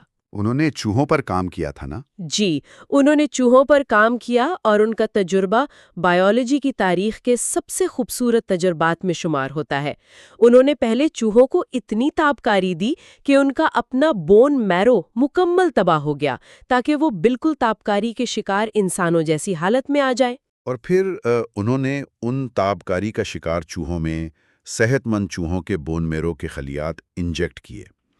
لیکن حیرت کی بات یہ تھی کہ جب انہوں نے چند دن بعد ان چوہوں کی تلی یعنی جو سپلین ہوتی ہے اس کا معائنہ کیا تو انہیں اس پر چھوٹے چھوٹے ابھار یا نوڈیولز نظر آئے۔ ٹل اور مکلوک نے محسوس کیا کہ یہ نوڈیولز دراصل خون کے نئے خلیات کی چھوٹی چھوٹی کالونیاں تھیں۔ اور جب انہوں نے ان کالونیوں کا مزید گہرائی سے مطالعہ کیا تو ایک انتہائی چونکا دینے والی حقیقت سامنے آئی۔ وہ حقیقت یہ تھی کہ تلی پر موجود ہر ایک نوڈیول، ہر ایک کالونی صرف اور صرف ایک اکیلے خلیے سے بنی تھی۔ اور وہ اکیلا خلیہ وہی ہیمیٹوپوئٹک سٹیم سیل تھا۔ جی ہاں، یہ پہلی بار تھا کہ سائنسدانوں نے جسمانی طور پر ثابت کیا کہ بون میرو میں کوئی ایسا ماسٹر سیل موجود ہے جو اکیلا پورے خون کے نظام کو یعنی سرخ خلیے، سفید خلیے اور پلیٹلیٹس سب کو اکیلے دوبارہ پیدا کرنے کی طاقت رکھتا ہے۔ اس ایک دریافت نے طب کی دنیا میں انقلاب برپا کر دیا۔ اور آج جو ہم لیوکیمیا اور بلڈ کینسر کے مریضوں کے لیے بون میرو ٹرانسپلانٹ کرتے ہیں وہ ایسی دریافت کا نتیجہ ہے نا؟ بالکل، ہم مریض کے خراب بون میرو کو تباہ کر کے کسی ڈونر کا تھوڑا سا بون میرو ڈالتے ہیں اور وہ چند خلیات پورے جسم میں نیا خون بنا دیتے ہیں۔ یہ جسمانی دوبارہ جنم لینے یا ری برتھ کی سب سے بڑی مثال ہے۔ یہ واقعی رونگٹے کھڑے کر دینے والی سائنسی کامیابی ہے۔ اب جب ہم بون میرو کی بات کر ہی رہے ہیں تو اس جگہ کا بھی ذکر کریں جہاں یہ بون میرو محفوظ ہوتا ہے، یعنی ہماری ہڈیاں۔ بون بائیولوجی ایک ایسا موضوع ہے جس کے بارے میں ہم عموماً بہت غلط فہمی کا شکار رہتے ہیں۔ ہم ہڈیوں کو دیکھ کر ایسا محسوس کرتے ہیں جیسے یہ جسم کا کوئی بے جان پتھر جیسا ڈھانچہ ہے جو ایک بار بلوغت میں مکمل بن گیا تو بس زندگی بھر ویسا ہی رہے گا۔ لیکن کتاب اس خیال کو یکسر مسترد کرتی ہے۔ ہڈیاں ایک انتہائی زندہ، متحرک اور مسلسل بدلتا ہوا نظام ہے۔ جی ہاں، ہماری ہڈیاں بھی مسلسل خلیاتی پیدائش اور موت کے چکر سے گزرتی رہتی ہیں، اور اس عمل کو سمجھنے کے لیے ہمیں بائیولوجی کے دو انتہائی دلچسپ خلیات کے درمیانی تعامل کو دیکھنا ہوگا۔ ایک ہے آسٹیوبلاسٹس اور دوسرے ہیں آسٹیوکلاسٹس۔ آپ آسٹیوبلاسٹس کو ماہر ممار سمجھ سکتے ہیں۔ ان کا کام نئی ہڈی بنانا ہے۔ یہ مسلسل کیلشیم، فاسفورس اور کولیجن کو جمع کر کے ہڈی کا نیا اور مضبوط سٹرکچر تیار کرتے رہتے ہیں۔ یہ وہ خلیات ہیں جو ہماری ہڈیوں کو ان کی طاقت فراہم کرتے ہیں۔ تو اگر آسٹیوبلاسٹس ممار ہیں تو آسٹیوکلاسٹس وہ خلیات ہیں جو پرانی عمارت کو گرانے کا کام کرتے ہیں۔ یہ بظاہر تھوڑے منفی لگتے ہیں کیونکہ ان کا کام پرانی ہڈی کو گھلانا یا ختم کرنا ہوتا ہے۔ یہ خلیات ایک خاص قسم کا تیزاب اور انزائمز خارج کرتے ہیں جو ہڈی کے سخت مادے کو پگھلا دیتے ہیں۔ اب کوئی بھی سننے والا سوچے گا کہ جسم کو ایسے خلیات کی کیا ضرورت ہے جو اپنی ہی ہڈی کو گھلا دیں؟ اور یہی اس پورے نظام کا سب سے خوبصورت پہلو ہے۔ اگر جسم میں صرف ہڈی بنانے والے آسٹیوبلاسٹ ہوں تو ہماری ہڈیاں اتنی بھاری اور بے ڈھنگی ہو جائیں گی کہ ہم چل پھر بھی نہیں سکیں گے۔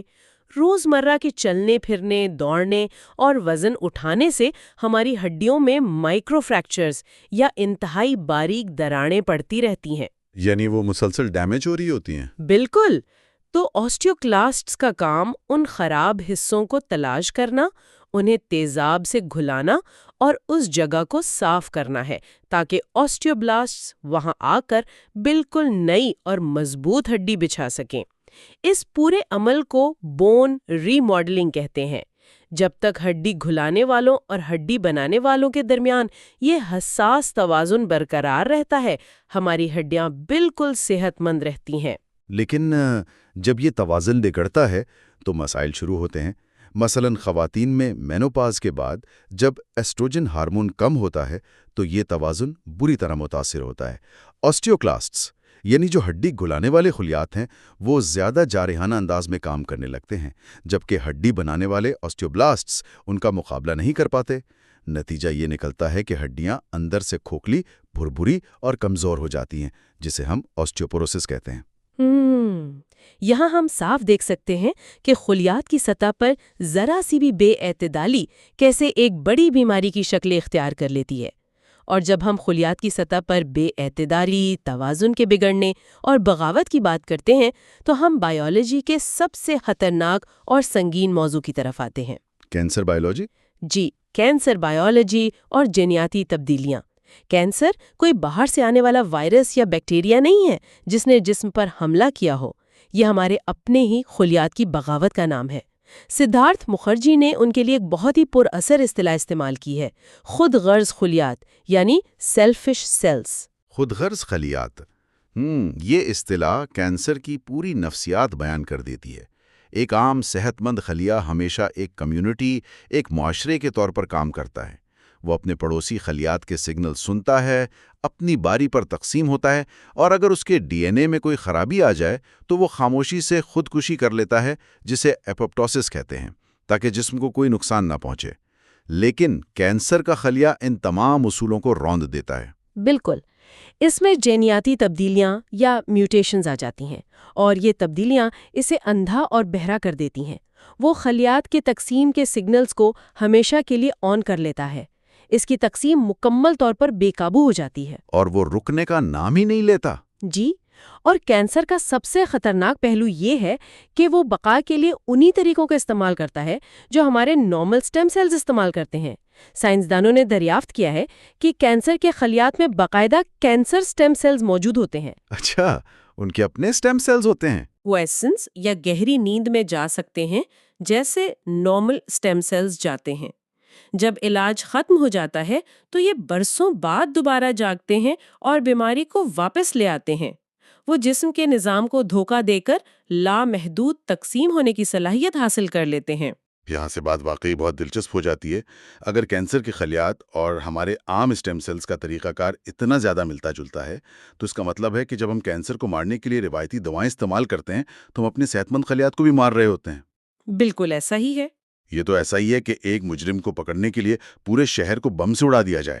لیکن اسی لیے شاید جدید سائنس کینسر کی ان منفرد کمزوریوں کو تلاش کر رہی ہے جو عام خلیات میں نہیں ہوتی، اور ان میں سب سے اہم کمزوری میٹابولک تھیوری اور واربرگ ایفیکٹ میں چھپی ہے۔ یہ واربرگ ایفیکٹ کیا ہے؟ واربرگ ایفیکٹ کینسر بائیولوجی کا ایک انتہائی حیران کن معمہ رہا ہے۔ اسے سمجھنے کے لیے ہمیں دیکھنا ہوگا کہ عام خلیات توانائی کیسے بناتے ہیں۔ ہمارے صحت مند خلیات توانائی حاصل کرنے کے لیے آکسیجن کا استعمال کرتے ہیں، جسے سائنس کی زبان میں آکسیڈیٹو فاسفوریلیشن کہتے ہیں۔ آپ اسے ایک انتہائی جدید اور مؤثر پاور پلانٹ سمجھ سکتے ہیں جو تھوڑی سی خوراک سے بہت زیادہ توانائی پیدا کرتا ہے۔ لیکن 1920 کی دہائی میں آٹو واربرگ نامی سائنسدان نے دیکھا کہ کینسر کے خلیات آکسیجن کی موجودگی کے باوجود اس مؤثر پاور پلانٹ کو بند کر دیتے ہیں اور اس کی جگہ ایک انتہائی قدیم غیر مؤثر طریقے یعنی فرمنٹیشن یا گلائکولیسس پر انحصار کرنے لگتے ہیں۔ لیکن ایک منٹ، مجھے یہ بات سمجھ نہیں آئی۔ اگر فرمنٹیشن سے اتنی کم توانائی ملتی ہے تو کینسر کا خلیہ بھوک سے مر کیوں نہیں جاتا؟ کینسر کو تو اتنی تیزی سے پھیلنا ہوتا ہے، تو وہ توانائی کے لیے اتنی کمزور اور غیر مؤثر حکمت عملی کیوں اپناتا ہے؟ یہ بات تو منطق کے بالکل خلاف لگتی ہے۔ یہی تو وہ سوال تھا جس نے دہائیوں تک سائنسدانوں کو الجھائے رکھا۔ اس کا جواب یہ ہے کہ کینسر کا ہدف صرف توانائی حاصل کرنا نہیں ہے۔ جب ایک خلیے کو تقسیم ہو کر 2 خلیات بننے ہوتے ہیں تو اسے صرف بجلی یا توانائی نہیں چاہیے، اسے نئے خلیے کی دیواریں، نیا ڈی این اے اور نئے پروٹین بنانے کے لیے خام مال یعنی کاربن کے مالیکیولز کی ضرورت ہوتی ہے۔ ہاں، تو اسے مٹیریل چاہیے۔ بالکل۔ آکسیڈیٹو فاسفوریلیشن کا مسئلہ یہ ہے کہ وہ خوراک کو مکمل طور پر جلا کر کاربن ڈائی آکسائیڈ بنا کر جسم سے باہر نکال دیتا ہے۔ توانائی تو مل جاتی ہے لیکن تعمیر کے لیے کچھ نہیں بچتا۔ اس کے برعکس فرمنٹیشن بھلے ہی توانائی کم دیتی ہے لیکن وہ تیزی سے گلوکوز کو توڑ کر ایسے درمیانی کیمیائی ٹکڑے فراہم کرتی ہے جنہیں کینسر کا خلیہ نیا ڈی این اے اور نیا حجم بنانے کے لیے استعمال کرتا ہے۔ اوہ، تو اس کا مطلب یہ ہے کہ کینسر کا خلیہ توانائی پیدا کرنے کی کارکردگی کی قربانی دے کر مٹیریل یا خام مال کی تیزی سے تعمیر کو ترجیح دے رہا ہے۔ وہ کوالٹی کی بجائے رفتار پر فوکس کر رہا ہے۔ اور اب جب سائنسدانوں کو کینسر کی اس میٹابولک مجبوری کا پتہ چل گیا ہے تو وہ ایسی دوائیں ڈیزائن کر رہے ہیں جو خاص طور پر کینسر کے اس فرمنٹیشن والے راستے کو بلاک کر دیں۔ اس سے کینسر کے خلیات دراصل تعمیراتی خام مال کی کمی کا شکار ہو کر خود ہی دم توڑ دیں گے، جبکہ عام خلیات جو اپنے پرانے آکسیجن والے نظام پر چل رہے ہیں وہ بالکل محفوظ رہیں گے۔ اگر ہم اسے وسیع تر تناظر میں دیکھیں تو یہ تمام باتیں ہمیں سدھارتھ مکھرجی کی کتاب کے سب سے اہم اور بنیادی فلسفے کی طرف لے جاتی ہیں، اور وہ یہ ہے کہ خلیات کو کبھی بھی اکیلے پن میں یا تنہائی میں نہیں سمجھا جا سکتا۔ خلیات بطور ایکو سسٹم، ہم نے اسٹیم سیلز کی بات کی، بون میرو کی، ہڈیوں کے خلیات کی اور کینسر کی، لیکن ان میں سے کوئی بھی خلیہ خلا میں اکیلا موجود نہیں ہے۔ ایک خلیہ مائکروسکوپ کے نیچے شیشے کی سلائیڈ پر جیسا برتاؤ کرتا ہے وہ انسانی جسم کے اندر اس سے بالکل مختلف برتاؤ کرتا ہے۔ بالکل، اور یہ خاص طور پر کینسر کے معاملے میں بہت اہم ہے۔ آج کا جدید آنکولوجسٹ صرف کینسر کے اس ایک خلیے کو نشانہ نہیں بناتا بلکہ وہ ٹیومر مائکرو انوائرمنٹ کا مطالعہ کرتا ہے۔ کینسر کے خلیات اتنے شاطر ہوتے ہیں کہ وہ اپنے ارد گرد کی خون کی نالیوں کو ہیک کر کے اپنے لیے نئی سپلائی لائنز بچھا لیتے ہیں جسے اینجیوجینیسس کہتے ہیں، اور وہ خاص قسم کے کیمیکل خارج کرتے ہیں جو ہمارے مدافعتی خلیات یعنی ٹی سیلز کو سلا دیتے ہیں تاکہ مدافعتی نظام کینسر کو پہچان ہی نہ سکے۔ اور اسی لیے مستقبل کے کینسر کے علاج کا ہدف صرف اس ایک خلیے کو مارنا نہیں ہے بلکہ اس پورے ماحولیاتی نظام کی اصلاح کرنا ہے۔ اگر آپ مٹی کو بنجر کر دیں تو اس میں زہریلا پودا نہیں اگ سکتا۔ ہم اب ایسی دوائیں استعمال کر رہے ہیں جو کینسر کے ارد گرد کے مدافعتی خلیات کو جگاتی ہیں تاکہ وہ کینسر کو خود ختم کریں۔ یہ خلیات کو ایک جڑے ہوئے ماحولیاتی نظام کے طور پر تسلیم کرنے کی سب سے بڑی کامیابی ہے۔ تو اس سب کا آخر مطلب کیا ہے؟ ہم نے اس پوری سیریز اور خاص طور پر آج کے اس آخری حصے میں انسانی زندگی کے جو راز دریافت کیے ہیں انہیں اگر سمیٹا جائے تو کتاب کا ختمی خلاصہ 3 انتہائی طاقتور نکات پر مبنی ہے۔ پہلا نکتہ، زندگی کی بنیاد سیل یا خلیہ ہے۔ ہماری ہر سوچ، ہمارا ہر عمل، خون کا ہر قطرہ اور دل کی ہر دھڑکن انہی خردبینی اکائیوں کی مرہون منت ہے۔ دوسرا نکتہ یہ ہے کہ بیماریوں کی جڑ بھی انہی سیلز میں چھپی ہے، چاہے وہ بڑھاپے میں اسٹیم سیلز کی تھکاوٹ ہو، ہڈیوں کی کمزوری ہو یا کینسر کے خلیات کی خود غرض بغاوت ہو، سب کا آغاز خلیاتی سطح کے بگاڑ سے ہوتا ہے۔ اور تیسرا اور سب سے اہم نکتہ یہ ہے کہ مستقبل کی طب مکمل طور پر سیلولر میڈیسن پر قائم ہوگی۔ ہم خلیات کی زبان سمجھ چکے ہیں اور اب ہم انہیں دوائیوں سے نہیں بلکہ خلیات کو ہی خلیات کے ذریعے ٹھیک کرنے کی طرف بڑھ رہے ہیں۔ یہ حتمی خلاصہ بالکل درست اور جامع ہے، لیکن جہاں یہ کتاب ہمیں سائنسی جوابات دیتی ہے، وہیں یہ ہمیں ایک انتہائی گہرے اور فلسفیانہ موڑ پر لا کر کھڑا کر دیتی ہے۔ سوچنے کی بات یہ ہے کہ آج ہم جس تیزی سے سائنس میں آگے بڑھ رہے ہیں، ہم نے ان وٹرو فرٹیلائزیشن اور کرسپر جیسی جینیٹک ترامیم کی ٹیکنیکوں میں بے پناہ مہارت حاصل کر لی ہے۔ اب ہم صرف بیماریوں کا علاج نہیں کر رہے، بلکہ ہم انسانی ایمبرائیوز کو ایڈٹ کرنے، ان کے خلیات کے جینیٹک کوڈنگ کو اپنی مرضی سے بدلنے کی صلاحیت حاصل کر رہے ہیں۔ تو سوال یہ پیدا ہوتا ہے کہ جب ہم خلیات کی سطح پر زندگی کو مکمل طور پر دوبارہ ڈیزائن کرنے کے قابل ہو جائیں گے، تو مستقبل میں انسان ہونے کا اصل مطلب کیا رہ جائے گا؟ کیا ہم ارتقاء کے اس لاکھوں سال پرانے قدرتی عمل کو اپنے ہاتھ میں لے کر کوئی نئی مخلوق تو نہیں بنتے جا رہے؟ یہ واقعی ایک ایسا سوچنے پر مجبور کرنے والا پہلو ہے جو آج کی میڈیکل سائنس کی سب سے بڑی بحث ہے۔ کیا ہم خود کو ارتقاء کے عمل سے باہر نکال لیں گے؟ اس سوال کا جواب تو شاید آنے والا وقت اور آنے والی نسلیں ہی دے سکیں گی۔ اس کے ساتھ ہی سدھارتھ مکھرجی کی کتاب دی سانگ آف دا سیل پر مبنی ہماری اس سیریز کا باقاعدہ اختتام ہوتا ہے۔ ہمیں امید ہے کہ اس گہرے مطالعے نے انسانی جسم کو دیکھنے کا آپ سب کا یعنی تمام سننے والوں کا نظریہ یقیناً بدل دیا ہوگا۔ ایسے ہی گہرے سوالات، سائنسی رازوں اور دلچسپ معلوماتی سیشنز کے لیے ہمارے چینل کو سبسکرائب کرنا نہ بھولیں تاکہ کھوج کا یہ سفر جاری رہے۔ سنتے رہیں اور زندگی کے ہر خلیے میں چھپے اس عظیم معجزے پر غور کرتے رہیں۔ شکریہ۔